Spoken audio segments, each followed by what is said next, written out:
Bismillahirrahmanirrahim. Assalamualaikum warahmatullahi wabarakatuh. Alhamdulillahirabbil alamin wa bihi nasta'inu ala umuri dunya waddin. Wassalatu wassalamu ala asyrafil mursalin sayyidina wa maulana Muhammad wa ala alihi wa sahbihi ajma'in, amma ba'd.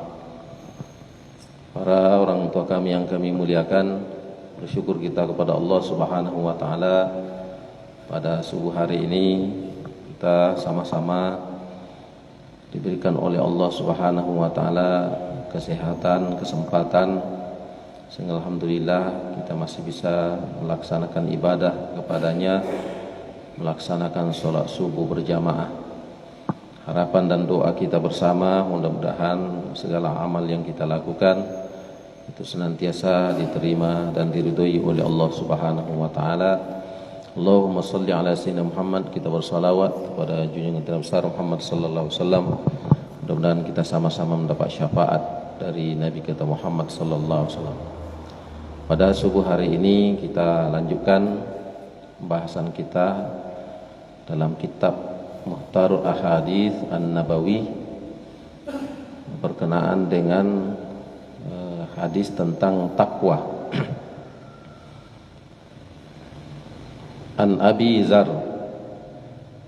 radhiyallahu anhu anna Rasulullah sallallahu alaihi wasallam, dari Abi Dzar radhiyallahu an, Rasulullah sallallahu alaihi wasallam bersabda, ittaqillaha haitsu ma kunta wa atbi'is sayyi'atal hasanata tamhuha wa khaliqin nasa bi khuluqin hasanin. Di hadis ini seringkali bahkan sama-sama kita hafal hadis ini. Ittaqillah, bertakwalah kepada Allah. Jadi apa yang dimaksud ittaqi atau takwa itu? Di takwa sini disebutkan adalah al-imtithalu awamirillah wajtinabun nawahihi. Jadi katakan takwa itu adalah melaksanakan perintah Allah, menjauhi larangannya. Ada lagi yang mengartikan takwa itu adalah al-khawfu minal jalil, rasa takut kepada al-jali, yaitu Allah Subhanahu wa taala. Kemudian al-amal bin tanzil, beramal itu sesuai dengan petunjuk Allah dan Rasulnya, Quran, hadis, tentunya ijma' dan qiyas. Kemudian al-isti'dadu lil maut, takwa itu adalah orang yang senantiasa mempersiapkan dirinya untuk kematian, menghadapi kematian. Kemudian ar-ridha minal qalil, dia senantiasa redha menerima apa yang diberikan oleh Allah Subhanahu wa taala, meskipun menurut ukurannya itu sedikit. Maka ittaqillah haitsu ma kunta, bertakwalah kepada Allah di mana saja kamu berada. Di mana saja kita berada. Bagaimana kalau kita berada dalam WC, dalam tempat-tempat yang ini, tetap hati kita bertakwa kepada Allah, takut kepada Allah. Sehingga sebagian ulama mengatakan bahwa yang namanya zikir itu tidak pernah dilarang dimanapun. Yang dilarang itu kalau hal-hal tertentu yang kita memang terlarang melakukannya, itu dilafazkan dengan lisan, maka menjadi dilarang. Tapi hati itu tidak ada larangannya, kapan saja, di mana saja, dalam kondisi apapun boleh kita berzikir, mengucapkan kalimat-kalimat thayyibah, tentu dengan bil qalbi, dengan hati. Maka ulama-ulama itu di dalam WC pun hatinya tidak pernah lepas dia berzikir kepada Allah dalam hati. Karena kalau dia keluar kena hukum. Hukum itu, hukum syariat itu kalau dizahirkan maka dia terkena hukum. Ada pernah kita sampaikan contoh, misalnya seorang laki-laki, suami, karena benci betul sama istrinya, dalam hatinya, saya talak kau, talak 3 malah. Apakah itu batal? Sebagian besar ulama mengatakan tidak batal, karena dia tidak keluar. Kalau dia keluar kena hukum syariat, maka batal pernikahannya. Tetapi orang seperti itu tetap diharuskan dia bertaubat kepada Allah karena di dalam hatinya ada sesuatu yang tidak baik, berniat sesuatu yang diharamkan bahkan dibenci oleh Allah Subhanahu wa taala. Nah, jadi di mana saja dalam kondisi itu, sebabnya dalam ini fazkurullaha qiyaman wa qu'udan wa ala junubihim. Kita dalam kondisi berdiri, duduk, bahkan berbaring, tetap kita senantiasa beriman, bertakwa kepada Allah, berzikir kepada Allah. Wa atbi'is sayyi'atal hasanata tamhuha, maka iringilah as-sayyi'ah, perbuatan-perbuatan hilaf, perbuatan-perbuatan salah, perbuatan-perbuatan dosa. Kita tidak pernah lepas dari perbuatan salah dan hilaf. Karena itu kemudian memang kita manusia ini disebutkan Nabi sebaik-baik anak cucu Adam itu kalau dia bertaubat. Kullu bani Adam khata'un wa khairu khata'in at-tawwabun. Sebaik-baik kita ini kalau dia selalu bertaubat, beristighfar. Kenapa tidak lepas kita dari hilaf dan salah? Mata kita banyak mengandung dosa, pendengaran kita banyak mengandung dosa. Yang paling parah hati kita. Hati kita kadang-kadang berprasangka tidak baik, atau muncul sifat-sifat yang tidak baik dalam hati, dosa. Maka dianjurkan selalu bertaubat. Jadi kata Nabi, wa atbi'is sayyi'atal hasanah tamhuha, ikutilah perbuatan-perbuatan yang tidak baik itu, perbuatan-perbuatan yang tidak baik, khususnya mungkin yang tidak kita sengaja, apalagi kalau kita sengaja. Al hasanata tamhuha, dengan kebaikan, maka kebaikan-kebaikan itu bisa menghapus kesalahan. Tapi di sini secara jumhur ulama memahami yang dimaksud di sini adalah dosa-dosa kecil, bukan dosa-dosa besar. Maka dalam beberapa keterangan, misalnya ketika kita berwudu, berguguran dosa-dosa di wajah kita. Berjalan ke masjid, maka berguguran dosa-dosa kita, setiap langkah itu diangkat satu derajat dan digugurkan kesalahan dan dosa kita. Yang dimaksud adalah dosa-dosa kecil. Setelah kita sholat, seperti sholat subuh, membaca la ilaha illallah wa la syarikalah lahul mulku wa yuhyi wa yumiitu wa ala kulli syai'in qadir, baca 10 kali kata Nabi dalam kondisi masih duduk ini, maka itu akan dihapus dosa kita meskipun seperti buih di lautan. Dosa yang dimaksud itu adalah dosa-dosa kecil. Maka kebaikan-kebaikan yang kita lakukan tamhuha, dapat menghapus kesalahan-kesalahan itu, kesalahan-kesalahan kecil. Sehingga semakin banyak kita kemudian melakukan kebaikan, semakin banyak pula kesalahan-kesalahan kecil kita itu terhapus. Wa khaliqin nasa bi khuluqin hasanin, dan hendaknya kita berakhlak kepada seseorang bi khuluqin hasanin, dengan akhlak yang baik. Jadi berakhlak, beradab, punya tata krama. Itu sebabnya ada ungkapan adab itu lebih tinggi daripada ilmu. Segudang ilmu orang tapi akhlaknya tidak baik, maka tidak ada harganya. Meskipun dia pintar, jenius, tapi akhlaknya tidak baik, maka nilainya di tengah-tengah manusia itu nol.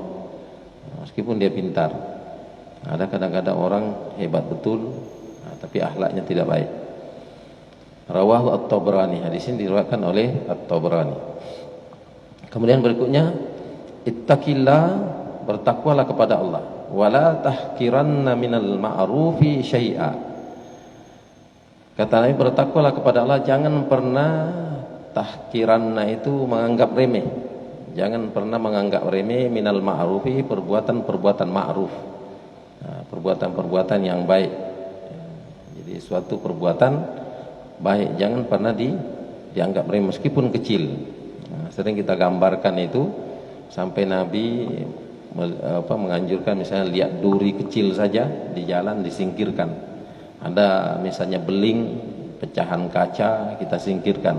Maka itu perbuatan sepele. Cuman kan yang paling kita khawatirkan kalau itu kita anggap sepele, dan itulah yang menyebabkan kemudian Allah menurunkan rahmatnya kepada kita. Maka rahmat itulah menjadi jaminan seseorang hamba itu masuk syurga. Sehingga banyaklah digambarkan bahwa betapa kemudian amalan-amalan kecil itulah yang banyak menyelamatkan seseorang, karena itu yang diridhai oleh Allah. Padahal boleh jadi sholat malamnya banyak, apalagi sholat wajibnya tidak pernah tinggal, bahkan hajinya dan lain sebagainya, boleh jadi itu tidak mendapatkan rahmat dari Allah.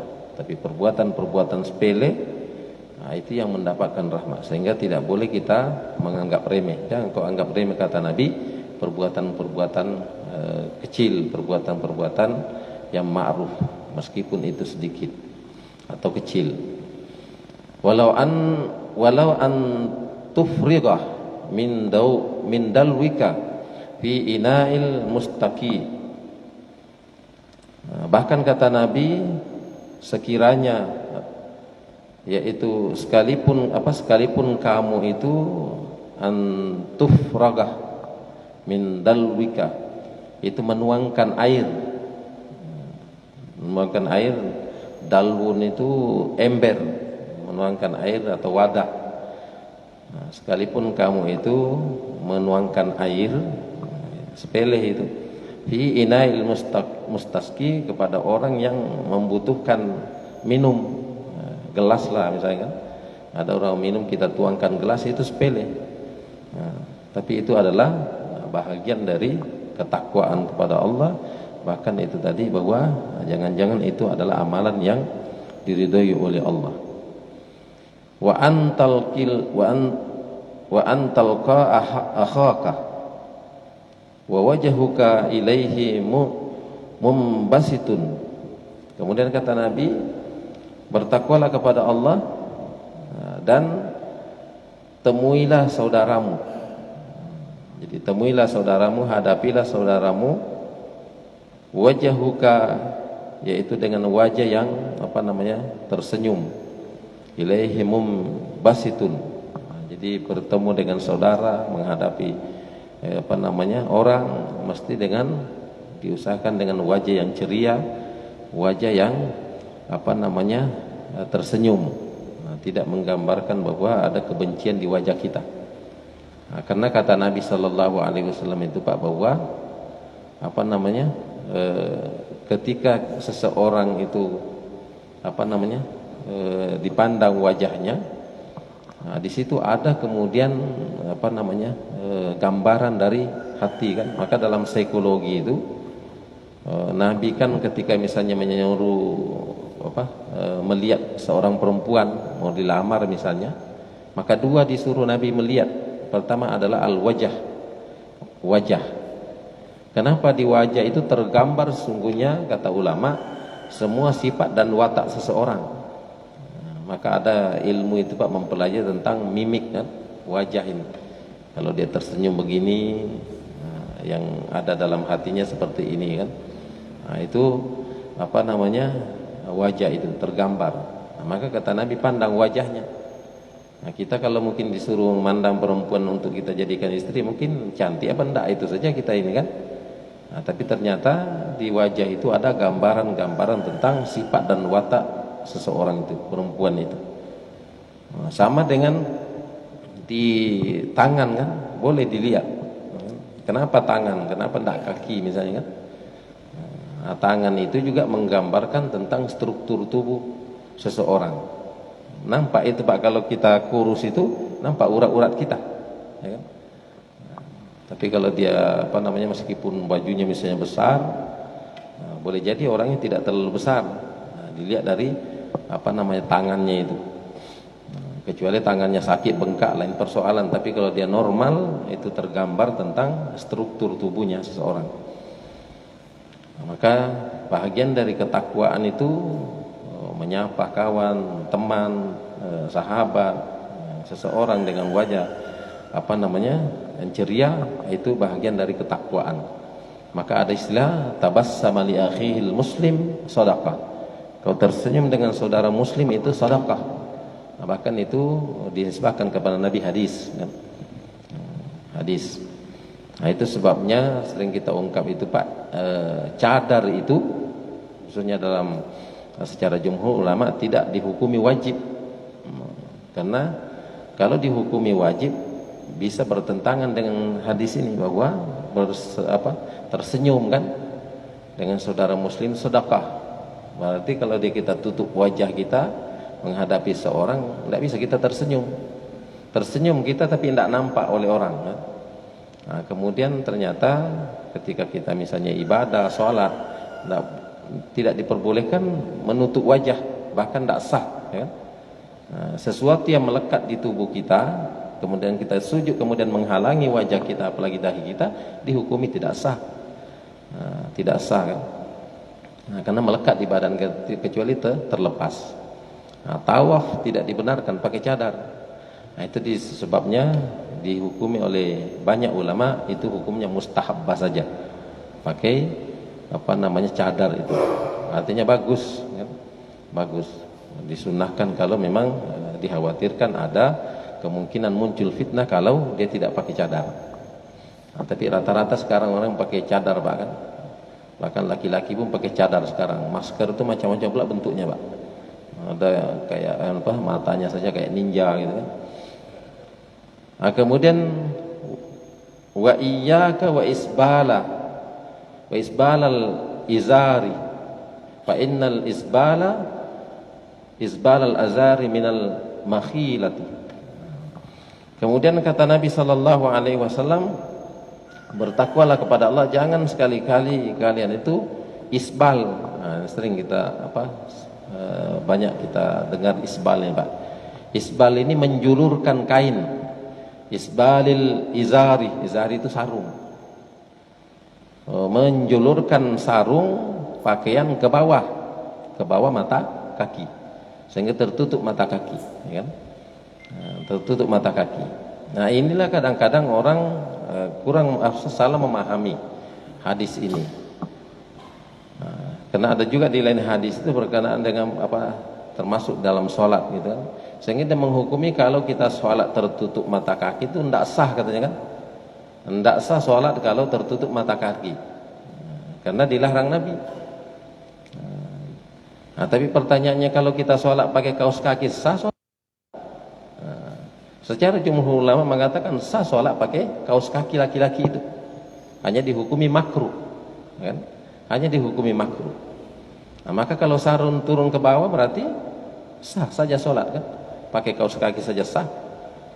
Nah, lalu kenapa dilarang oleh Nabi menjulurkan pakaian ke bawah, sarung ke bawah? Fa innal isbalal izari min makhilati. Nah, kenapa dilarang Nabi?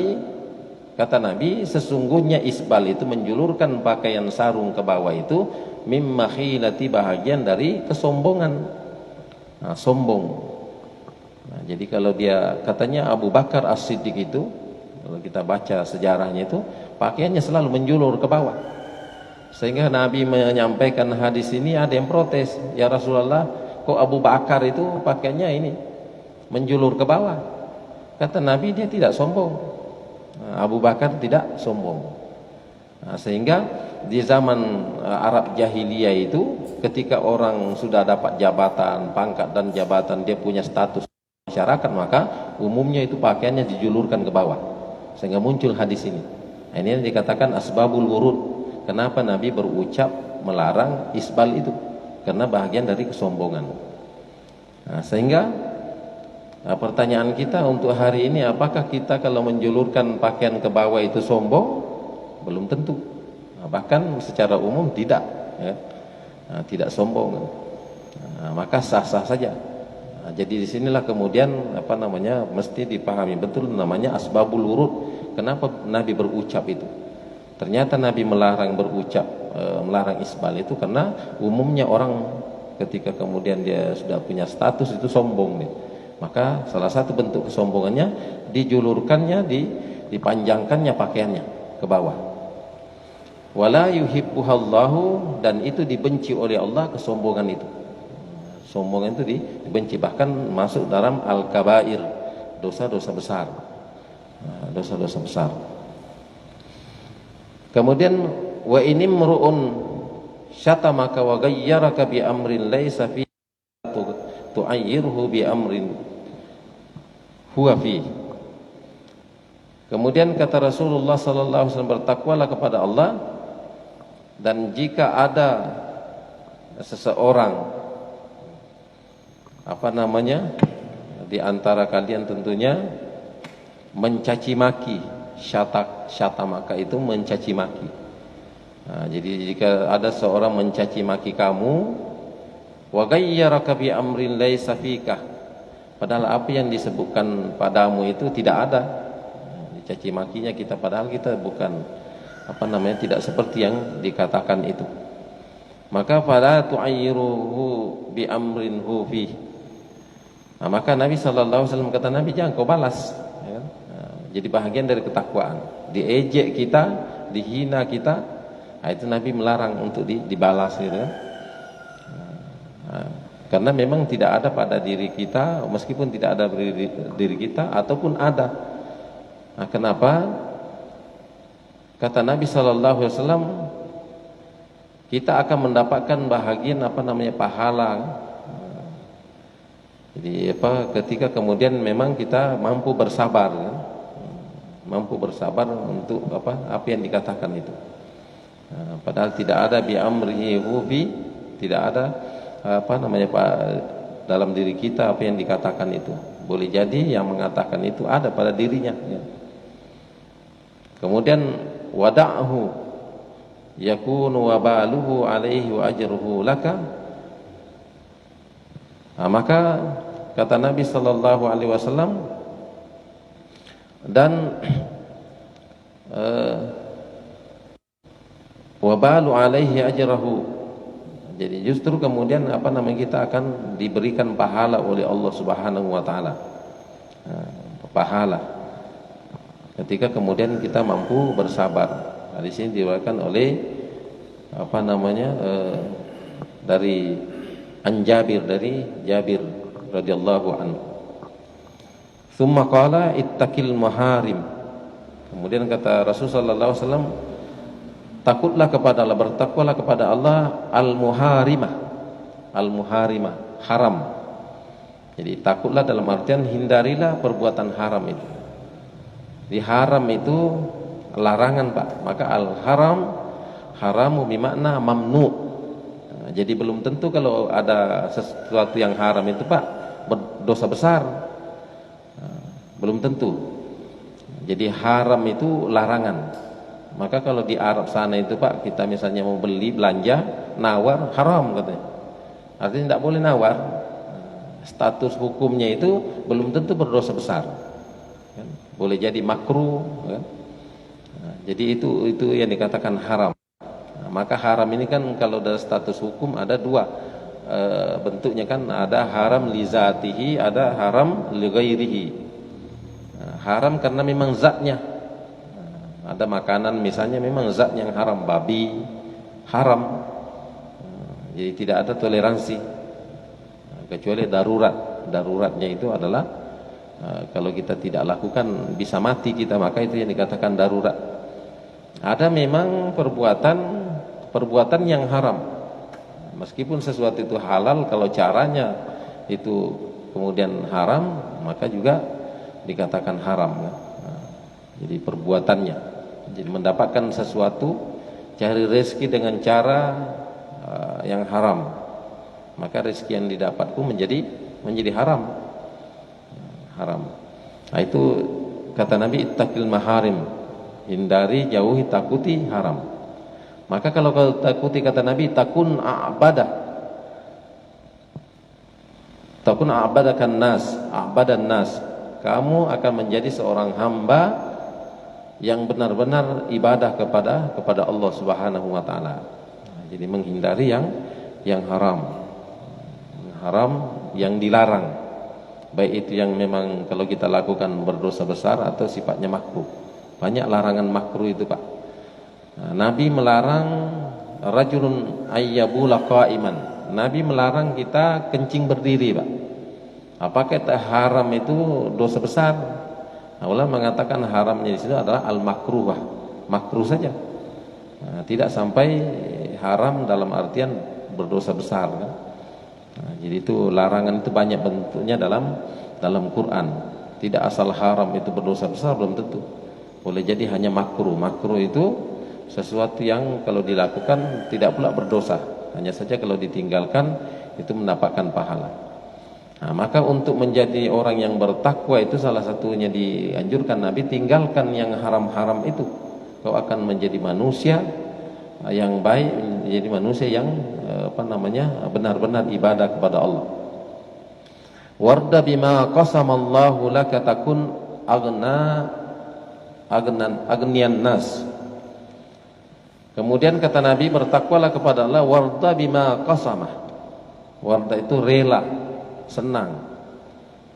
Senanglah dengan bima qasamallahu, yang dibagikan oleh Allah. Pembagian Allah itu kepada hamba-hambanya beda-beda. Ada yang kaya, ada yang miskin, ada yang sedang-sedang saja. Itu pembagian. Itu bagian dari takdir Allah. Nah, maka relalah, senanglah dengan apa yang dibagikan Allah laka kepadamu. Mesti kita rela apa yang diberikan oleh Allah.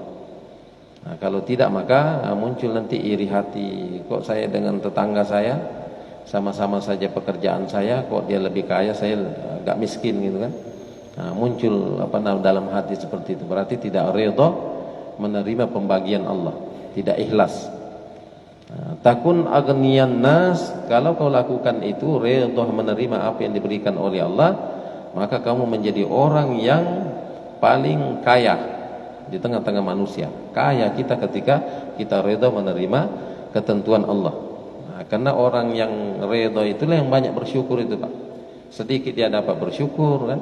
Apalagi kalau banyak, lebih banyak lagi syukurnya. Ada orang nanti dia mau bersyukur kalau nyata-nyata sesuai dengan apa yang dia harapkan. Kalau tidak dia kecewa, Pak. Dia bisnis, targetnya dapat 1 miliar untungnya.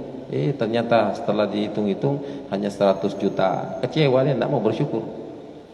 Tidak reda terhadap pembagian atau ketentuan Allah Subhanahu wa taala. Tidak termasuk orang yang bertakwa. Nah, maka orang yang bertakwa itu reda. Maka ada istilah qanaah itu, Pak. Qanaah itu merasa cukup apa yang diberikan oleh Allah, maka dia merasa cukup. Maka orang qanaah itulah yang selalu bersyukur. Bersyukurnya itulah yang dijanjikan Nabi. Jadi akan ditambah. La azidannakum, la in syakartum la azidannakum, wa la in kafartum inna azabi lasyadid. Maka akan ditambah oleh Allah kalau bersyukur. Kalau tidak maka akan menjadi la in syakartum la azidannakum wa la in kafartum, kalau kita mengingkari, nanti tidak kita syukur, kufur kita. Itu sebabnya kafir itu, Pak, macam-macam kan. Kafir itu ada namanya kafir inat. Itu bukan orang non muslim itu, Pak. Orang muslim itu kafir inat itu. Kafar itu tertutup. Inat itu dia yakin tapi tidak mau dia lakukan. Mengapa belum sholat? Tunggulah agak-agak umur 40 tahun kan. Biarlah saya nikmati masa muda. Itu kafir inat namanya. Tahu dia sholat itu wajib, tapi dia tidak mau lakukan. Tunggulah katanya kan. Saya agak kaya dikit. Yang kita khawatir tidak kaya-kaya. Itu inat namanya. Karena ayat itu, Pak, ayat ditujukan kepada orang muslim, la in syakartum la azidannakum wa la in kafartum inna azabi lasyadid. Kalau kau bersyukur kamu akan ditambah nikmat itu. Tapi kalau kau kafir, maka azab Allah itu sangat pedih ya. Jadi orang Islam itu kadang kafir tertutup hatinya untuk menerima, melaksanakan perintah Allah.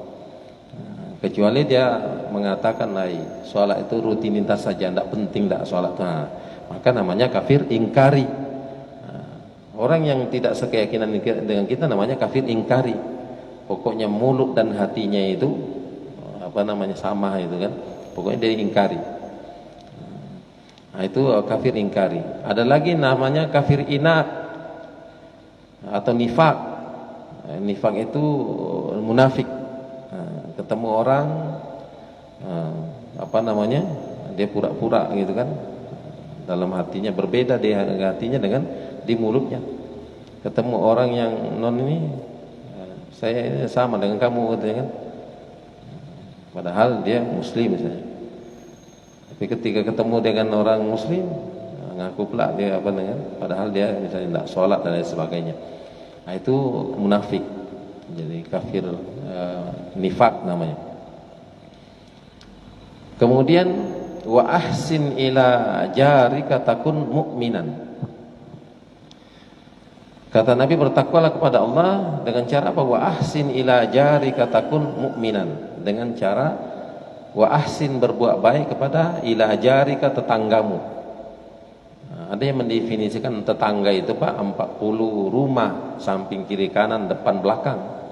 Nah, itu tetangga kan. Nah, yang paling dekat dengan rumah kita ada istilah tetangga dekat kan. Nah, jadi tetangga. Wa ahsin ila jarika, berbuat baiklah kepada tetanggamu. Karena tetangga kita itu saudara Pak. Meskipun banyak kita saudara, banyak saudara kandung kita jauh-jauh. Kalau kita ada masalah, yang paling cepat nolong tetangga itu lah. Ya kan? Kita pergi kemana-mana, rumah dikosongkan, titip sama tetangga. Ya kan? Nah, maka jangan sampai kemudian menyakiti tetangga. Wa ahsin ila jarika takun mu'minan. Kalau kamu berbuat baik kepada tetanggamu, maka kamu akan menjadi mukmin sejati. Mukmin. Jadi ada, pernah kita singgung itu, ada muslim, ada mukmin. Beda itu Pak. Nah, ada muslim, ada mukmin. Ya ayyuhallazina taqullaha, ya ayyuhallazina taqullaha haqqa tuqatih, ya ayyuhallazina amanu taqullaha haqqa tuqatih, wa la tamutunna illa wa antum muslimun. Muslim di situ. Jangan kata Allah kau mati kecuali kamu muslim. Apa muslim itu? Muslim itu kalau menurut Ibrahim Al-Jili, dia katakan, yang dikatakan muslim itu adalah orang yang sudah melaksanakan syahadat. Apa namanya? Rukun Islam itu. Ya syahadat, sholat, zakat, puasa, haji itu relatif kan, ketika dia mampu wajib dia. Kan?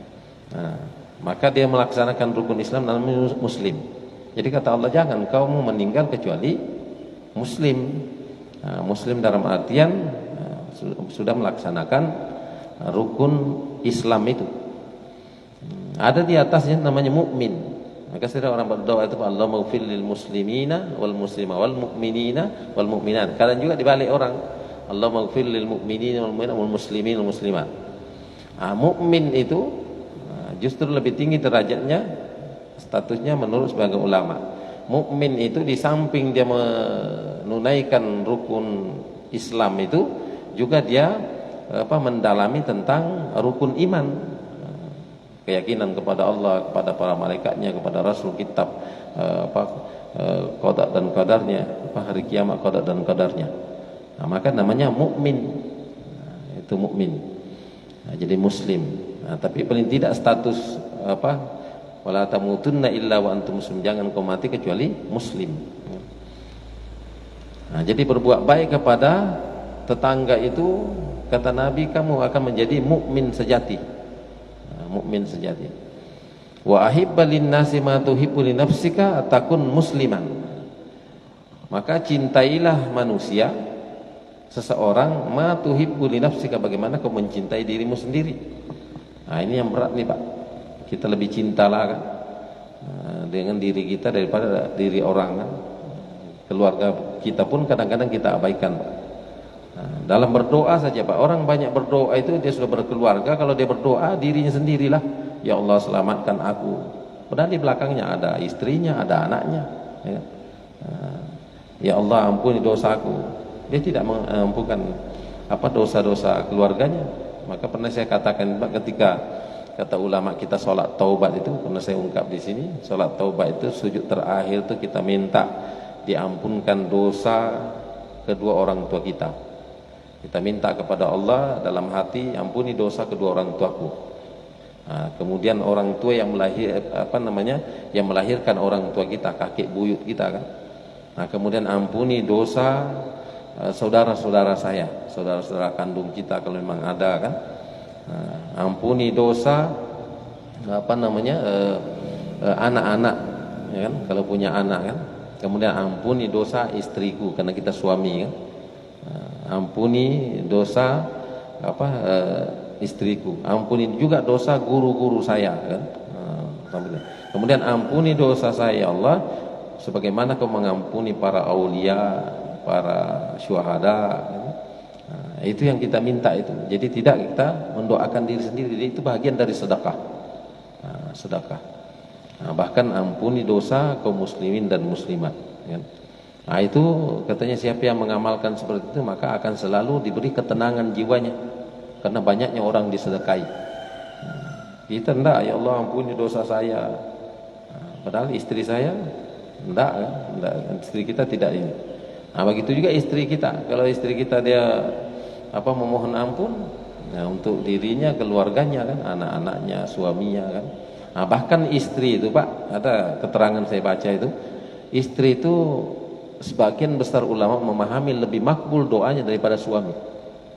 Nah, jadi kalau kita ada hajat suami ini minta istri mendoakan Pak, ya kan? Doakan. Jadi istri itu ketika dia menjadi istri yang salihah, taat pada suami itu lebih makbul doanya. Nah, sama doa untuk anaknya itu lebih makbul. Itu seorang ibu. Maka kita lihatlah Pak, kadang-kadang orang-orang kalau kita perhatikan itu, jadi maka ada ungkapan itu, seseorang itu hebat, pasti ada orang di belakangnya hebat kan? Seorang suami hebat itu karena istrinya hebat. Boleh jadi istrinya pendidikannya tidak ada, tapi dia orang yang taat misalnya, maka doanya lebih makbul. Pejabat-pejabat itu banyak Pak kan, mungkin karena istrinya dia seperti Pak Harto misalnya, Habibie, pokoknya para pejabat-pejabat itu kan. Jadi presiden itu kan takdir Allah kan, mungkin bahagian dari doa istrinya yang makbul kan. Dan banyak orang-orang hebat itu Pak, istrinya itu kan. Nah, itu sebabnya kalau banyak istri kita, banyak pula yang doakan kita Pak kan. 4 misalnya, luar biasa itu Pak, jadi orang hebat gitu kan. Nah, cuma takut pula kita kan. Ya, wa'as ini aja itu. Jadi wahabba linnasi ma tuhibbu li nafsi. Takum musliman, kamu menjadi muslim yang baik. Wala tukthirus dahika fa inna kathrata dahiki yamutul qalb. Nah, kata Nabi, bertakwalah kepada, jangan kalian, kata Nabi, terlalu banyak tertawa. Terlalu banyak tertawa Pak. Kalau Pak pelawak itu kadang-kadang ini kan membuat kita tertawa. Kalau sekali-sekali tidak apa-apa, tapi banyak kali tertawa itu dilarang Nabi. Wala taktsirud dhahika, jangan kamu terlalu banyak tertawa, apalagi terbahak-bahak misalnya. Nah, tersenyum boleh Pak kan, banyak kan. Nabi itu katanya banyak kali senyumnya kan, sampai kalau Nabi sudah nampak gigi serinya, wah itulah luar biasa itu kan. Itu Nabi itu. Nah, fa inna kathrata dhahiki tamutul qalba. Kata Nabi, kalau kamu terlalu banyak tertawa maka tumitul qalba, itu bisa mematikan hatimu. Hati itu mati. Nah, hati itu tidak mendapatkan cahaya kan? Nah, tersenyum silakan kita tersenyum, banyak tersenyum kepada orang, sedekah, tapi terbahak-bahak ketawa, nah, itu tidak boleh terlalu banyak ya kan? Nah, terlalu banyak tertawa itu bisa mematikan hati kan. Jadi ada kadang-kadang kalau pelawak itu kan kadang-kadang banyak ketawa, ada juga yang tidak banyak ketawa Pak kan. Seperti bolot itu, dia kalau enggak orang tertawa semua enggak kan. Ada lagi Mr. Bean Pak, Mr. Bean tuh enggak ada ucapannya, tapi tingkah lakunya itu yang lucu-lucu tuh, banyak orang terbahak-bahak dibuatnya, dia sendiri enggak kan. Nah, tentu itu mungkin sedekahnya kan. Tapi membuat orang bisa kemudian mati hatinya kalau terus menerus ini kan. Ada orang senang betul dengan Mr. Bean itu Pak kan. Nah, maka banyak dia tertawa ini salah satu bisa menyebabkan hati kita mati. Demikian barangkali Pak, ada 3 hadis kita baca ini itu menyangkut dengan takwa. Jadi takwa ini adalah sesuatu pakaian kan. Jadi pakaian yang paling baik itu adalah takwa kan. Bekal yang terbaik adalah takwa. Nah, dalam ayat itu dikatakan bahwa fa inna khairaz zadi taqwa, takwa itu adalah bekal yang terbaik. Nah, maka Maka takwa ini ketika orang bertakwa pasti dia beriman kan. Tapi beriman belum tentu dia takwa. Tapi kalau sudah takwa, dia sudah beriman kepada Allah SWT. Silakan Pak, mungkin ada mau ditanyakan berkenaan dengan ini atau mungkin hal-hal lain.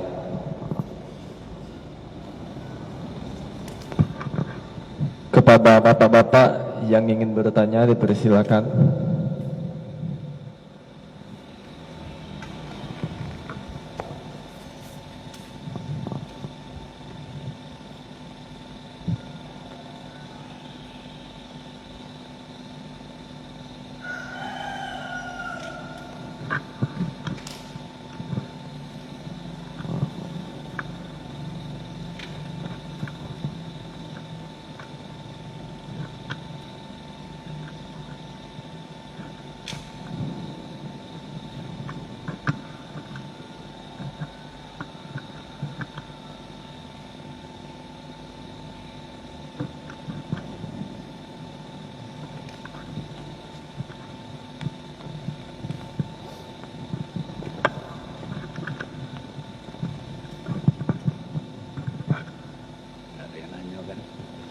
Assalamualaikum warahmatullahi wabarakatuh. Yang saya tanyakan gini Ustaz, masalah tertawa tadi, logikanya kalau orang tertawa itu kan orang itu bahagia Ustaz. Nah, selanjutnya kalau kita, ya model saya kan usia sudah lanjut, kalau kita setiap hari itu istilahnya tuh bukan bahagia, sedih memikirkan sempurna ada hidup saya di akhir nanti, itu dalam arti kata itu yang menjadi gambaran apa, dalam arti kata kematian saya itu benar gak nantinya.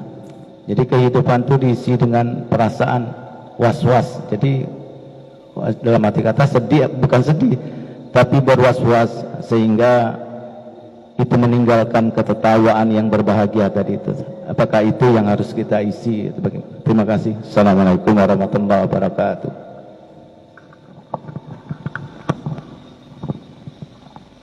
Terima kasih. Nah, jadi memang bahagia, tertawa mungkin tersenyum, bahagian dari gambaran satu kebahagiaan. Kebahagiaan. Ketika kemudian hati itu mungkin sedih kan, sulit untuk orang memang tertawa. Ya. Jadi gambaran kan. Nah, jadi yang kalau hadis tadi ini Pak kan tidak memang dikatakan dilarang, tapi yang tidak boleh itu adalah kasrah. Kasrah itu banyak kali gitu. Banyak kali ini. Nah, tentu dalam bersenda gurau dan lain sebagainya dianjurkan untuk menghibur orang. Nah, kita pribadi juga seperti itu mengharapkan hiburan-hiburan senda gurau untuk mengundang kebahagiaan itu. Nah, jadi untuk kemudian kalau ada kesedihan membuat kita kemudian bisa jadi pesimis dan lain sebagainya kan. Nah, sehingga dibutuhkan memang hiburan-hiburan atau katakanlah motivasi-motivasi dalam diri kita, sehingga insyaallah kita selalu ceria gitu kan. Bahagia tentu bahagian dari memang ketenangan jiwa kan. Tapi tidak selamanya orang tertawa itu Pak, tidak semuanya biasanya hatinya tenang kan. Tapi boleh jadi karena dia berhadapan dengan orang, ada mungkin agak dipaksakan tertawa, bisa juga kan. Tapi ketika kemudian hati ini memang redup, nah itu memang kadang-kadang susah untuk tertawa kan. Tersenyum saja kadang-kadang susah.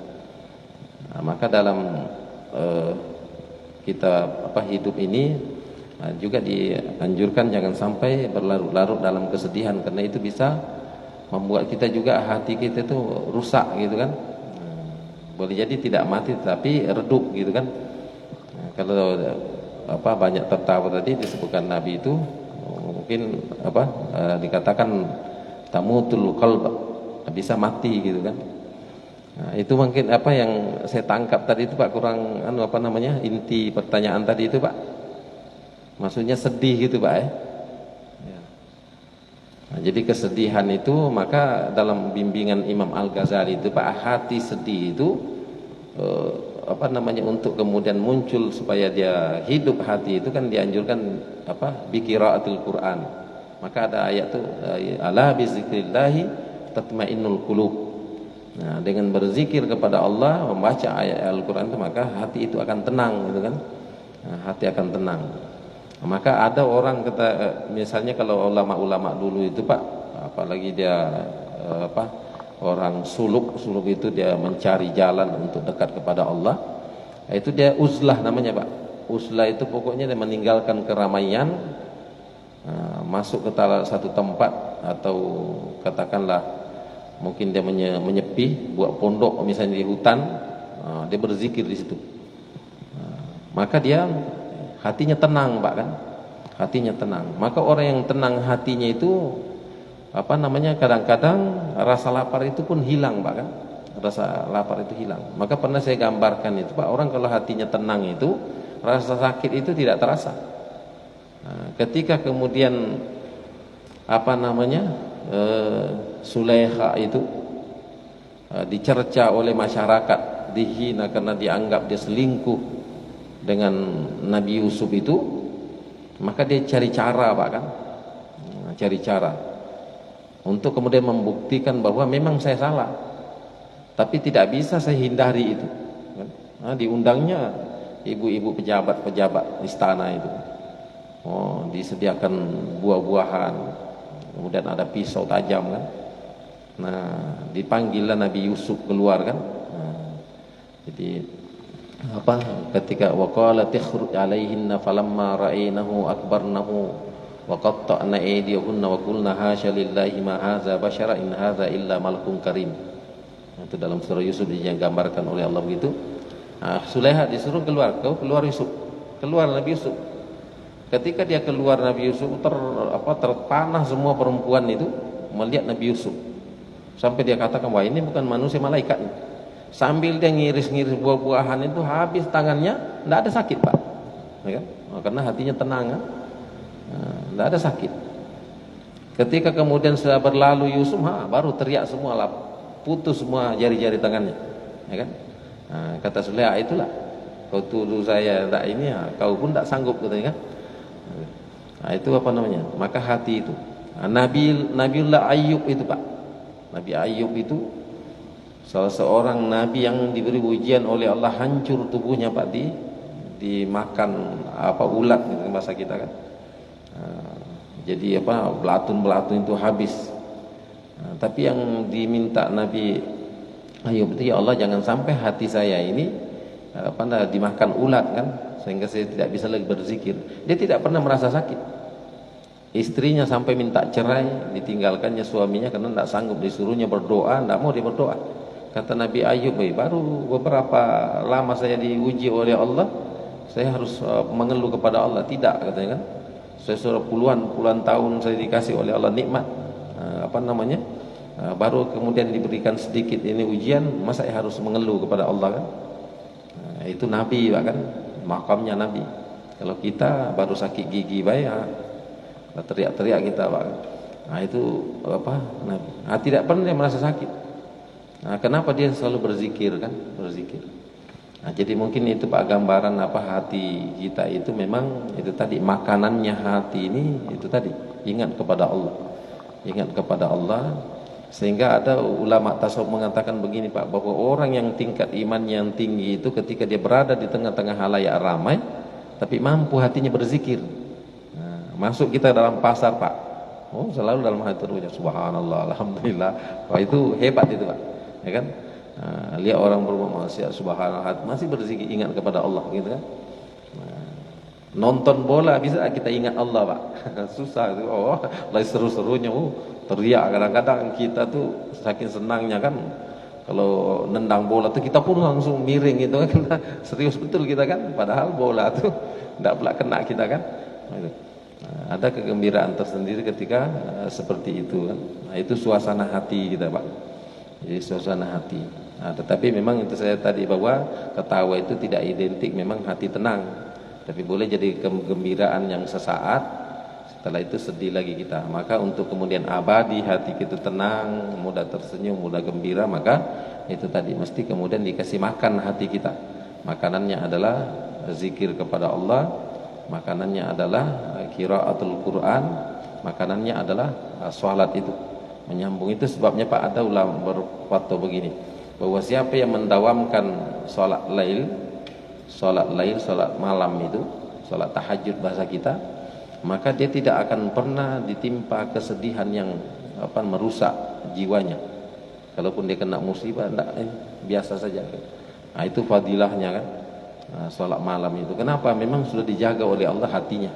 Kan wa minal laili fatahajjat bihi nafilatan laka asa an yab'atsaka rabbuka maqaman mahmuda. Karena dia diposisikan oleh Allah supaya nanti dia bersama Rasulullah, ya. Bersama Rasulullah. Maka sering kita sampaikan itu, Pak. Makanya perbuatan-perbuatan yang sunat itu kita usahakanlah, apalagi wajib bagi Nabi, sholat tahajud, sholat witir. Kalaupun tidak bisa rutin kita setiap malam, mungkin sekali seminggu dulu kan, 2 kali seminggu, 3 kali seminggu. Nanti lama-lama sudah terbiasa, maka menyesal betul kalau kita sudah tinggalkan, Pak. Jadi sudah mendarah daging dalam diri seorang. Itu yang dikatakan kalau ibadah itu sudah cinta kepada kita, maka tidak akan kita tinggalkan. Tapi kalau kita yang masih cinta kepadanya, itu masih kita akan paksakan.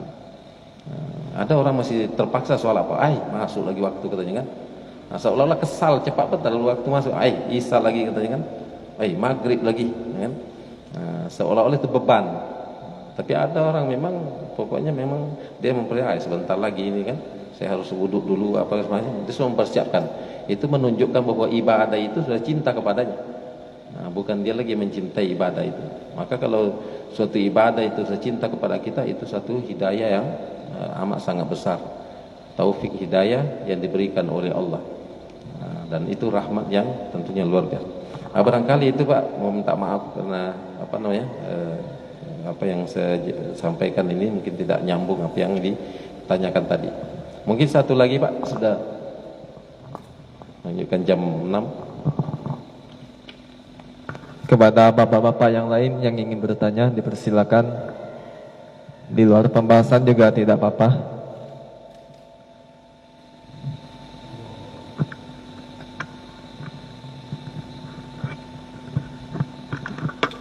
Assalamualaikum warahmatullahi wabarakatuh. Mungkin untuk kajian yang pagi ini belum ada yang dipertanyakan, mungkin lain waktu Ustaz. Mungkin saya bertanya untuk kajian-kajian yang sebelum Ustaz, masih ada hal yang mengganjal atau penasaran bagi saya. Untuk soal zakat fitrah Ustaz, riwayat yang saya pernah dengar, Rasul itu berzakat fitrah dengan gandum atau kurma, atau dengan gandum dan kurma. Untuk ibadah-ibadah lain, keabdolannya itu kan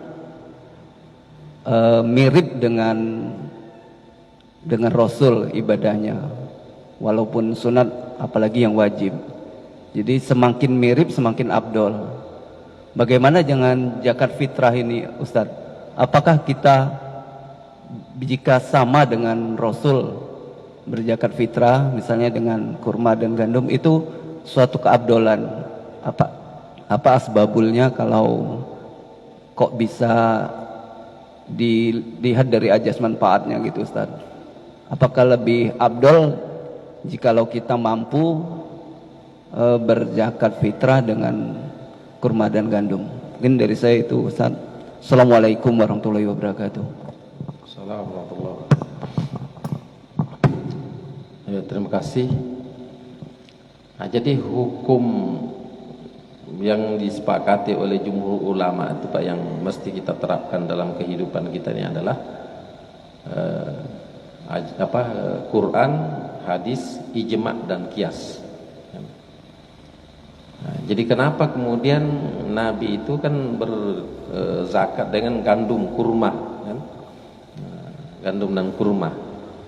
Nah, apakah kita harus juga mengikuti Nabi itu gandum dan kurma gitu kan? Jadi kalau dalam hadis itu disebutkan bahwa makanan yang kita makan Pak, yang mengenyangkan. Hadis itu esensinya itu zakat itu bahwa apapun makanan kita itulah yang kita jadikan zakat. Zakat. Jadi maka namanya kias Pak.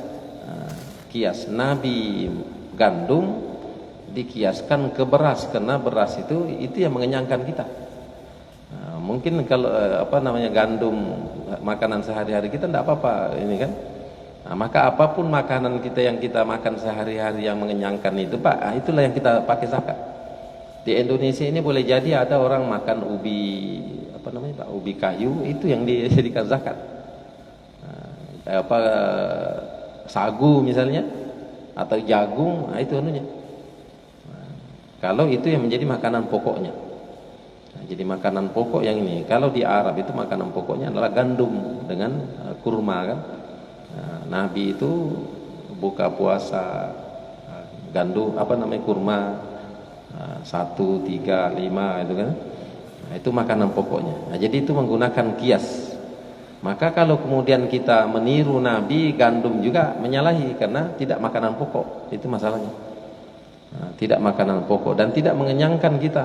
Kita orang Indonesia Pak sudah makan roti itu, banyaknya makan roti. Datang ke rumah kawan sudah makan belum?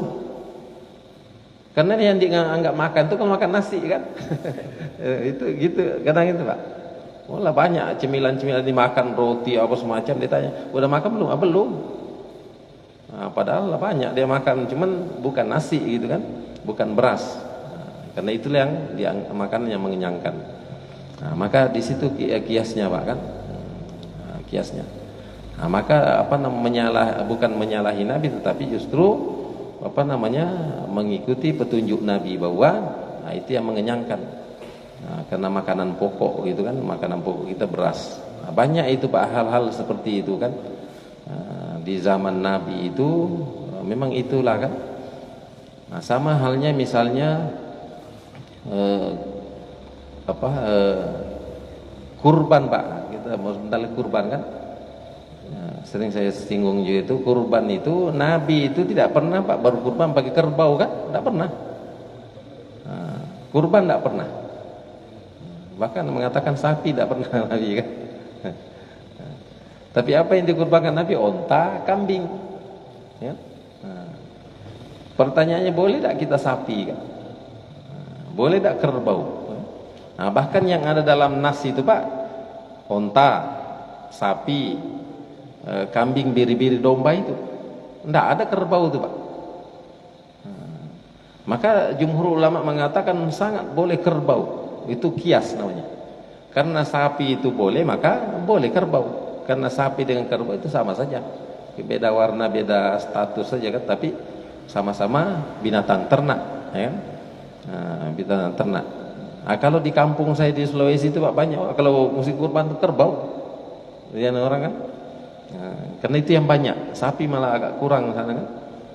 Jadi kerbau itu banyak potong orang, dagingnya banyak pula kan. Cuma agak susah anunya kan, karena dia agak kuat tenaganya kan. Itu anunya Pak. Nabi mengakikah cucunya itu Pak Hasan Husain kambing. Boleh tak sapi Pak? Kata ulama sangat boleh, ya kan? Kalau kambing boleh, apalagi sapi, ya kan? Cuma ada ulama mengatakan mengafdalkan kambing lah, karena kata Nabi kalau perempuan syatun, kalau laki-laki syatani kan, 2 kambing gitu kan. Onta sebagai ulama kata lebih baik lagi kan, banyak dagingnya untuk bersedekah kan. Jadi itu namanya kias Pak. Kias. Maka orang kalau tidak mau menggunakan kias masalah itu Pak. Makanya yang selalu membidah-bidahkan ini Pak, bagusnya dia zakat pakai gandum saja, ya. Tidak mau dia menggunakan hukum kias kan? Asal tidak dilakukan Nabi, bid'ah. Asal bid'ah, dhalalah, kan? Kullu bid'ah, kullu itu Pak, ada memahami ulama itu at-tabaid namanya kan? Artinya tidak semuanya, sebagian saja. Maka Imam Syafi'i ada bid'ah hasanah, dhalalah kan? Ini sapu rata semua, asal tidak dilakukan Nabi. Ibadah itu Pak, zakat itu kan? Ibadah zakat wajib mana? Maka karena dia mengikuti Nabi, mestinya dia zakat pakai kurma kan, dengan gandum. Kata ulama tidak sah karena dia makan beras, kan? Nah, itu jadi banyak hal-hal yang begitu-begitu tidak mau disinggung-singgung Pak, yang suka membidahkan tuh, kan? Tapi yang lain-lain tuh haram semua. Maulid haram. Dia melakukan daurah Pak, daurah siran Nabi. Oh, mantap jujur Pak. Daurah itu satu perkumpulan untuk membicarakan sejarah Nabi. Nah, Maulid itu Pak, ya kan? Isra Mi'raj haram, gitu kan? Bid'ah, tidak pernah Nabi. Kata ulama, Nabi Muhammad lah yang pertama kali melakukan peringatan Maulid Isra Mi'raj. Siapa penitinya? Abu Jahal Pak. Oh, ketika Nabi sudah temenung dari Isra Mi'raj, apa berita lagi kata Muhammad, kata Abu Jahal, saya dari Isra Mi'raj, dari Masjidil Haram ke langit ketujuh. Katanya sampaikan kepada orang, biar saya manggil, katanya kan, saya kumpulkan orang, kau sampaikan itu. Saking bencinya Abu Jahal sama ponakannya kan. Nah, berarti panitianya itu Abu Jahal tuh Pak, ya kan? Isra Mi'raj itu kan Abu Jahal tuh Pak, dipanggil kumpulkan orang. Nah, disuruh Nabi Muhammad ceramah kan, menyampaikan itu, disampaikan Nabi. Jadi itu tidak paham nih Pak asbabul wurud itu kan. Bid'ah saja, sesat orang kalau tidak ini kan, tidak akan Nabi. Itu tadi saya bilang Maulid itu dia Maulid juga, cuma namanya dibedakan. Saking ingin menganggap dirinya paling benar kan. Nah, itu masalah kita di tengah-tengah masyarakat itu Pak, karena adanya kelompok itu yang selalu menyalahkan kita. Maka sering saya katakan bagusnya DPR kan bersama pemerintah daerah buat perda, bahwa kalau berdakwah itu jangan menyalahkan orang bid'ah itu kan. Nanti majelis ulama yang manggil kalau ada hal-hal yang sifatnya menyimpang, biar di ini.